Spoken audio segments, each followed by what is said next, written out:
रहने वाली बुद्धि है,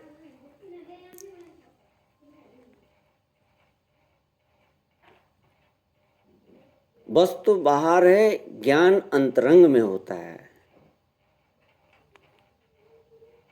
आप दृष्टा हैं, अंदर से दृष्टा हैं। जब ज्ञान होता है तो दृष्टा बनते हैं। जब ज्ञान नहीं होता तो आप शरीर के साथ तादात्म्य करके वस्तु का भोक्ता बनते हैं।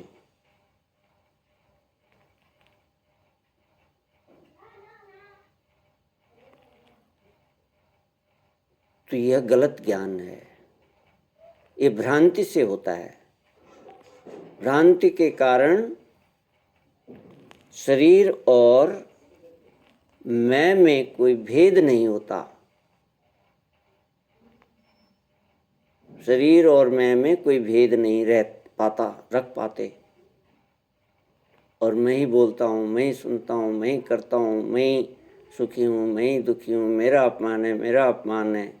इस तरह के शरीर के सारे आरोप, इंद्रियों के सारे आरोप हम अपने ऊपर करने लगते हैं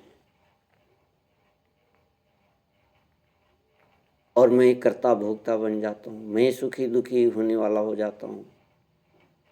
जब आप सावधान होंगे तो देखेंगे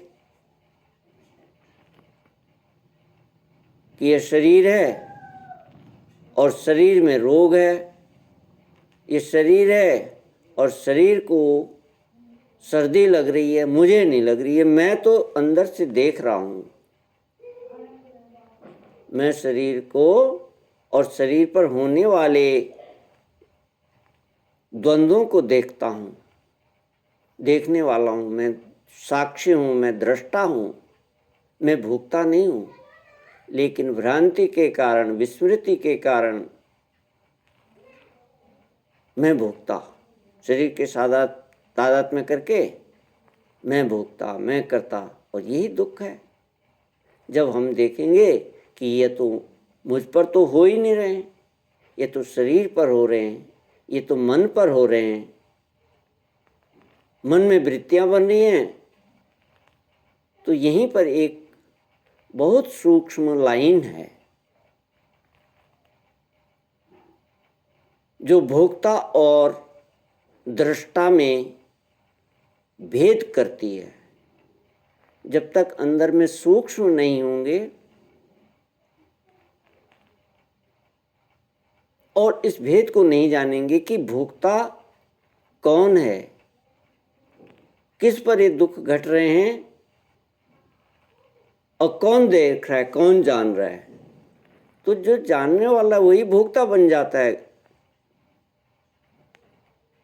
लेकिन ध्यान में इसका भेद करना है कि सारी घटनाएं शरीर पर घट रही हैं, सारी घटनाएं शरीर पर घट रही हैं और मैं दृष्टा हूं, मैं केवल जान रहा हूं, मैं केवल जानने वाला हूं, केवल दृष्टा हूं, साक्षी हूं। बस यह ऐसे ही है जैसे हम सड़क के किनारे खड़े हों और सड़क में गाड़ी आती जाती हों और उसमें लोग बैठे हों, तो एक गाड़ी गई, दूसरी आई, तीसरी आई, ऐसे चलते रहते हैं और मैं सड़क के किनारे उन सब का साक्षी होता हूँ, दृष्टा होता हूँ।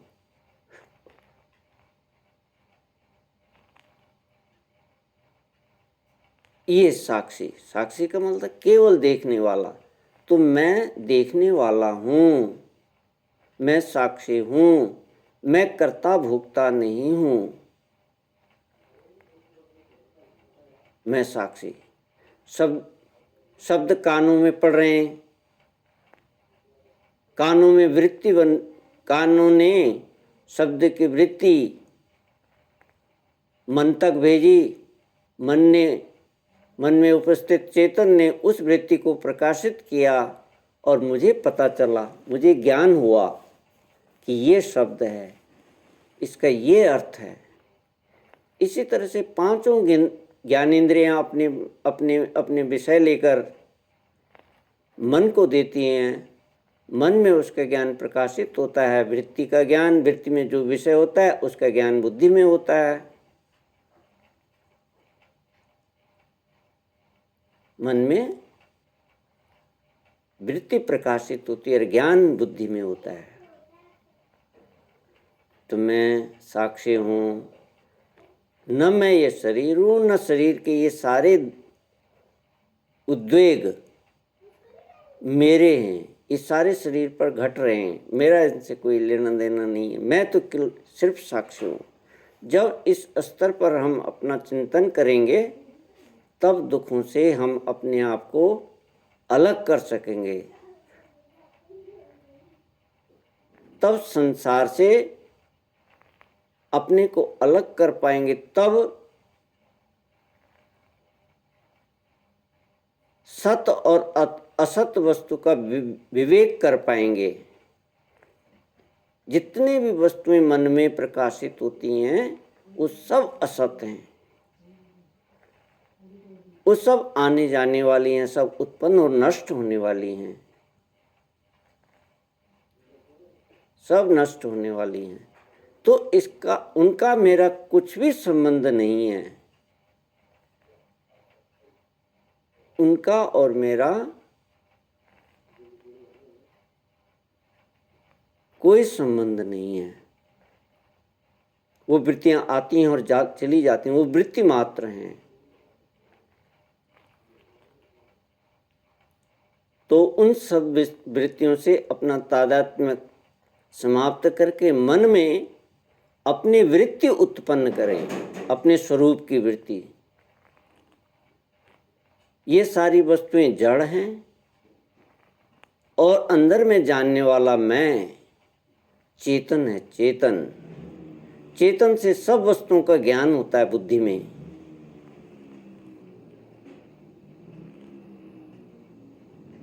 चेतन स्थिर है, चेतन सदा है, चेतन नित्य है, चेतन का कभी अभाव नहीं होता।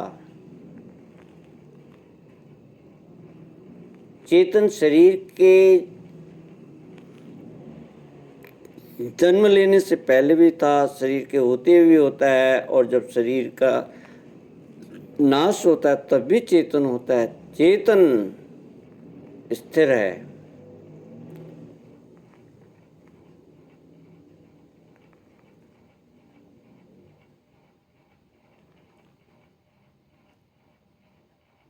ये चेतन सदा है, ये सत्य है।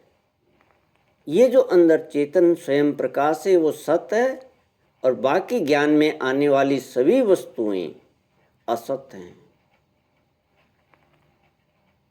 इनकी अपनी स्वतंत्र सत्ता नहीं है। अगर चेतन न हो तो ये नहीं हो सकती हैं, इनका ज्ञान नहीं हो सकता है। तो ये मैं नहीं हूँ, इस शरीर में नहीं हूँ, मैं प्राण नहीं हूँ, मैं इंद्रियां नहीं हूँ, न ज्ञानेंद्रिय हूँ, न कर्मेंद्रिय हूँ, न मैं ये मन में उठने वाली वृत्तियाँ हूँ, न ये मन हूँ, और यहाँ तक कि मैं बुद्धि भी नहीं हूँ। बुद्धि में ये भाव, ये ज्ञान उत्पन्न करना है। बुद्धि में अभी तक भ्रांति ज्ञान है कि ये सब कुछ मैं हूँ, और असत वस्तु के साथ, अपूर्ण वस्तु के साथ संबंध करके बुद्धि में अतृप्ति का भाव पैदा होता है। और वही अतृप्ति, वही असंतोष, वही और सुख की भटकन व्यक्ति को कर्म में प्रवृत्त करती है। और अज्ञान में जो भी कर्म होगा वो फल देने वाला होता है। और जब हम कर्म के फल के हेतु कर्म करते हैं तो फल भोगने के लिए फिर शरीर धारण करना पड़ता है। तो इस कर्तापन को मिटाना है। ये मेरे कोई इनके साथ मेरा कोई संबंध नहीं है। ऐसे ही है जैसे बाहर बस कोई व्यक्ति बाहर खड़ा है और हम अंदर में है। ये शरीर ऐसे ही है जैसे ये बाहर खड़ा है और मुझे अंदर में पता चल रहा है। तो शरीर और अपने बीच में भेद पैदा करना है, पृथकता अनुभव करनी है। तो मेरा स्वरूप तो चेतन है, मेरा स्वरूप तो केवल चेतन है। उस चेतन को आप नित्य अनुभव कर सकते हैं, वो अभी भी है। उस चेतन का कभी नाश नहीं होता, वो सदैव रहता है। तो वही चेतन मेरा स्वरूप है। तो चेतन क्या है?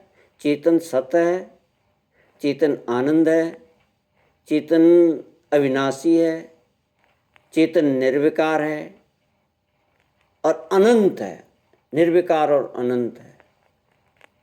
अनंत का मतलब निराकार। जो निराकार होता है वही अनंत होता है। जैसे ये आकाश निराकार है तो अनंत है। तो इस आकाश का आधार ये चेतन है।